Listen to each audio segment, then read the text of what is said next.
नमस्कार मित्रों। कर्क राशि और लग्न की बात करेंगे।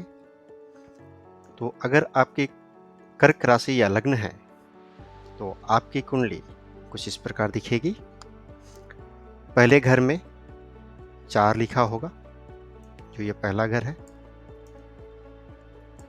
उसके बाद 5, 6, 7, 8, 9 इस तरह यह क्रम बढ़ता जाएगा।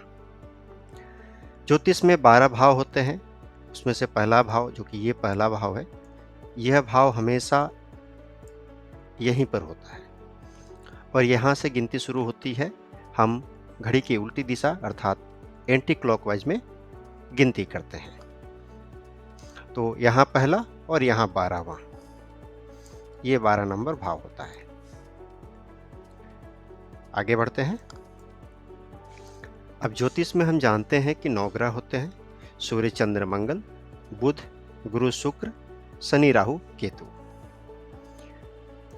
इन 9 ग्रहों को राशियां मिली हुई हैं। इन 9 में से 7 ग्रह ऐसे हैं जिनको राशियां मिली है, और ये जो 7 ग्रह हैं, इनमें से कुछ को 1 राशि और कुछ को 2-2 राशियां मिली हुई हैं। तो जैसे सूर्य को 1 राशि मिली है, सिंह राशि। सूर्य राजा है, राजा थे, बोले एक ही राशि चाहिए, ज़्यादा लेकर क्या करूँगा। चंद्रमा रानी 1 राशि से संतुष्ट। मंगल, बुध, गुरु, शुक्र, शनि, ये लोग बड़े सेठ थे, इन्होंने 2-2 प्लॉट खरीद लिए, इनको 2-2 राशियाँ मिल गई। मंगल को मेष, वृश्चिक, बुध को मिथुन, कन्या, गुरु को धनु, मीन, शुक्र, वृषभ, तुला, शनि, मकर और कुंभ। इस तरह से इनकी ये राशियां मिली हुई है और ये इनके अधिपति बन गए। अब आप देखेंगे कि यहाँ पहले खाने में 4 लिखा हुआ है और पिछले भाग में हमने देखा कि 4 नंबर की जो राशि है उसके अधिपति चंद्रमा है। अब चंद्रमा चूंकि बहुत ही क्यूट से ग्रह है, बहुत सौम्य ग्रह है और इस लग्न राशि के अधिपति बनते हैं। इसका मतलब ये हुआ कि जिस लग्न राशि के जो भी जातक होंगे वो बहुत ही क्यूट होंगे, वो बहुत ही शांत स्वभाव के होंगे, शील होंगे, मिलनसार होंगे। अच्छा, उनका मन भी बहुत जल्दी जल्दी परिवर्तनशील होगा, क्योंकि चंद्रमा परिवर्तनशील है। अगला जो भाव है वो वाणी का भाव है, वो धन संचय का भाव है, परिवार का भाव है। उसके अधिपति यहाँ सूर्य बनते हैं। सूर्य अगर अच्छे हो गए तो बहुत बड़े राजयोग देते हैं और व्यक्ति बहुत ही धनवान होता है, परिवार भी अच्छा होता है। सूर्य कमजोर हुए तो आंखों के कष्ट देते हैं, ये आंखों का भी भाव है। अगला जो भाव है उसके अधिपति बुध है, तीसरा भाव। बुध 12वें भाव के भी स्वामी हैं। 12वें और तीसरे दोनों के स्वामी होकर के बुध अक्सर इस राशि लगने के लिए अकारक बन जाते हैं, क्योंकि बुध चंद्रमा के शत्रु भी हैं। इसमें एक अपवाद है, अगर बुध पंचम स्थान में चले गए और यहां पर वो पीड़ित हुए तो व्यक्ति को करोड़पति बना देते हैं, क्योंकि वो विपरीत राजयोग बन जाता है। अगला जो भाव है वो चतुर्थ भाव है। इसके अधिपति शुक्र बनते हैं, सुखदाता शुक्र। ये 11वें भाव के भी स्वामी हैं। केंद्र और 11वें दोनों भाव के स्वामी होकर ये कारक बन जाते हैं। तो अगर शुक्र अच्छे नहीं हुए तो वाहन के सुख में कमी, माता के सुख में कमी, भूमि नहीं होना, इस तरह के संकट ये उत्पन्न करते हैं।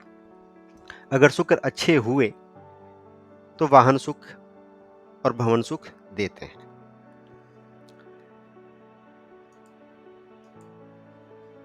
जो पंचम भाव है इसके जो ये मूल त्रिकोण भाव भी है और यहाँ पर जो है मंगल है। मंगल दशम के भी स्वामी है, तो केंद्र और त्रिकोण दोनों के स्वामी होने के कारण मंगल यहाँ कारक बन जाते हैं। तो अगर मंगल अच्छे हुए तो ऐसा व्यक्ति प्रकृति होता है, बहुत ही पढ़ा लिखा होता है और अपने बलबूते पर चीज़ों को प्राप्त करने वाला होता है।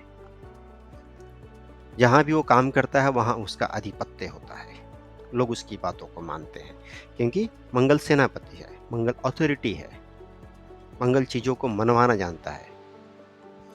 मंगल अगर कमज़ोर हुए तो व्यक्ति को संतान से कष्ट होती है और पढ़ाई बाधित होती है। छठा और नवम ये दोनों भाव के स्वामी बृहस्पति बनते हैं। नवम जहाँ पर मूल त्रिकोण है और धर्म का स्थान है, भाग्य का स्थान है, छठा स्थान रोग रिपु ऋण का है। इस कारण से बृहस्पति कर्क लग्न राशि में मिश्रित फल देते हैं। वैसे तो बृहस्पति की दृष्टि में अमृत होता है और बृहस्पति हमेशा अच्छा ही करते हैं, परंतु यहाँ ये उतने अच्छा नहीं कर पाते, तो ये मिश्रित फल देते हैं। सप्तम और अष्टम दोनों के स्वामी शनि हैं। अब शनि अगर बलवान हुए तो व्यक्ति की जो पत्नी होती है वो बहुत सेवा करती है, या अगर जाति का कहे तो पति जो होता है उसकी बहुत देखभाल करता है, अगर शनि यहाँ पर मजबूत हुए तो। शनि चूंकि अष्टम के भी स्वामी है यहाँ पर, तो स्पाउस को लंबी उम्र देते हैं। परंतु अगर शनि कमजोर हो गए तो जो स्पाउस होता है उसकी वाणी कर्कश होती है और स्पाउस अच्छी देखभाल भी नहीं करता, अक्सर झगड़े होते हैं, विवाह देर से होता है, तो ऐसा देखने को मिलता है। तो हमने सारे भावों का बात कर लिया और ये जो कर्क राशि लग्न की जो स्वामी होते हैं, जो व्यक्ति होते हैं, उनके जीवन का ये ब्लूप्रिंट है, आप ऐसा समझ लीजिए। अब इसमें किसी का भाग्य अच्छा, किसी का भाग्य उतना अच्छा नहीं होता, उसके पीछे वजह होती है जन्मकालिक समय में ग्रहों की स्थिति और शुभ अशुभ भावों के आधिपत्य के स्वामियों का बल और स्ट्रेंथ। तो आज के लिए इतना ही मित्रों। अगर आपको मेरे बताने का तरीका अच्छा लगा हो, पसंद आया हो, तो मेरे चैनल को सब्सक्राइब करें, वीडियो को लाइक करें। धन्यवाद।